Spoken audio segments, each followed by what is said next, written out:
Къмпинг за първи път с нашето дете, което е на 1 година. Ела да ви покажа всичко горе-долу, което взехме и как си направихме нашата палатка, как изглежда.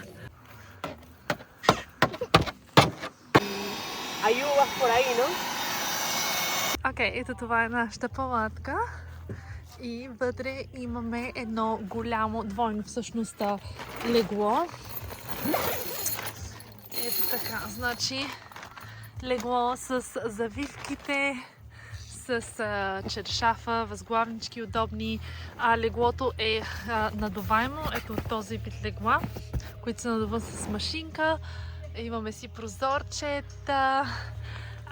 Тук е леглото на нашото куче с нещо за пикник, постелка за пикник за изолация. Тук имаме различни дрехи, малко са разхвърлени, но това са дрехи, пижамки и такива неща, но там всъщност имаме дрехите за детето ми, за мен, за мъжа ми, за всеки случай дрехи. За всеки случай, за да ни е топло, защото може би вечерта сигурно ще е студено. Тоест не сигурно, ще е студено и за някои тази температура няма да е много студено, ще е около 9-8 градуса. Така изглежда нашата палатка и мястото. Ще направим, има местенце за огън също, ще направим огън, ще направим малко барбекю.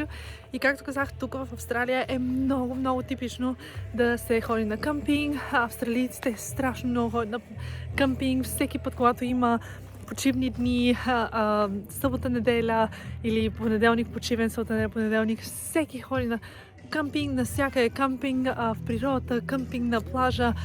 Къмпинга е голяма част от австралийската култура, но определено да къмпингуваме сега за първи път с нашето дете, което е на 1 година. Определено има много подготовка и едва чакам да видя как ще мине вечерта, как ще спим. Всъщност ние имаме спално легло, мъничко легло за него, но не сме го сложили в палатката, защото мислим, че най-вероятно той просто ще спи с нас, между нас, на топличко. Така ще се чувствам по-спокойна и той също. И да видим как ще мине от нататък.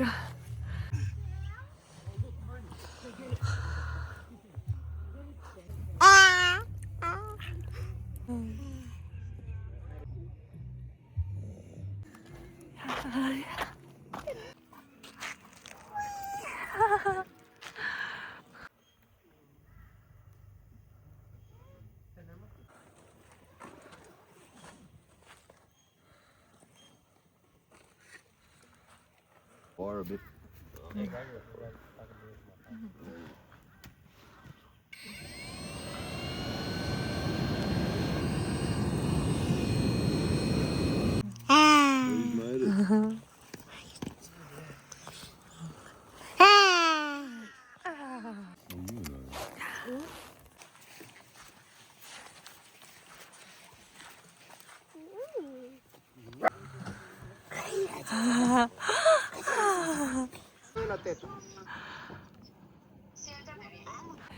И за напът за вкъщи се спряхме на едно прекрасно местенце, където има камили. Можеш да се разходиш с тях или просто да ги храниш, да ги гледаш, да пиеш кафе.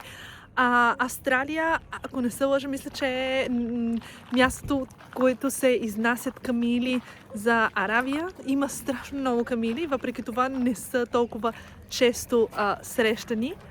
Ето ги красиви животни. И ето тук с него, той е страшно попитан да види камилите, да. И малко сме мръсни, защото пихме нашето първо бейбичино, което е всъщност топло млекце за бебенца и той целия се окапа, но беше много забавно. Да?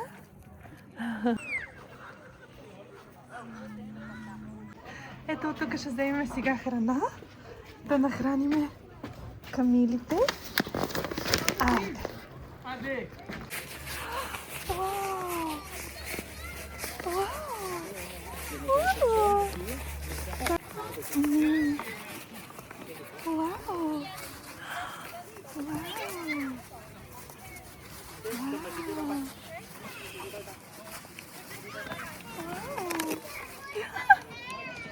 Ето, пикния да видиш.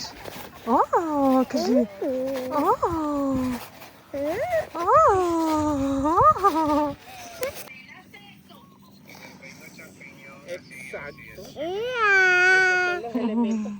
Вау! Благодаря!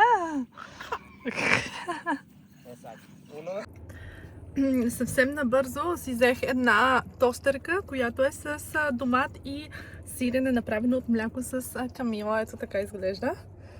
И млякото от камила в интерес на истината е соленко, е бая соленко.